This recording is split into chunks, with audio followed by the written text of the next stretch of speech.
Helo, Andrew dwi a dwi'n swyddog ymgysylltu ieuenctid ar gyfer Llais.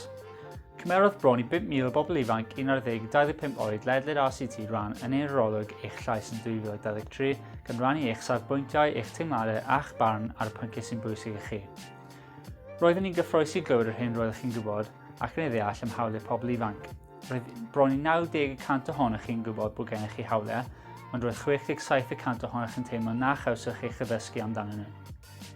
Mae gyda chi'r hawl i leisio'ch barn ar y bethau sy'n effeithio arnoch chi. Mae modd gwneud hwn drwy fforwmau ieuenctid.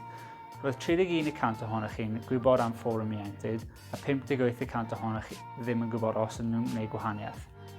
Os yw hyn yn rhywbeth sydd o ddiddordeb i chi, mae modd gweld rhagor o wybodaeth ar ein gwefan ieps.cymru.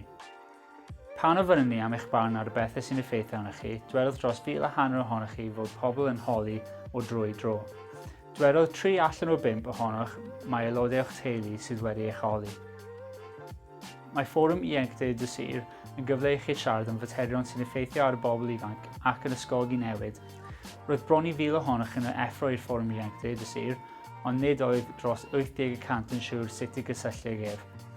Dywedodd dros 2,000 o bobl ifanc eu bod nhw'n bwriadu pleidleisio pan fydden nhw'n digon hen, ac ychydig o dan 9% o bobl ifanc ddim yn gwybod sut i bleidleisio. Bydd eich llais yn cael ei ddefnyddio i helpu cyngor RCT, Ieps a sefydliadau eraill i ddarparu y pethau sy'n bwysig i chi. I gael rhagor o wybodaeth am yr Arolwg Eich Llais, cliciwch y linc isod neu sganiwch y cod QR yma.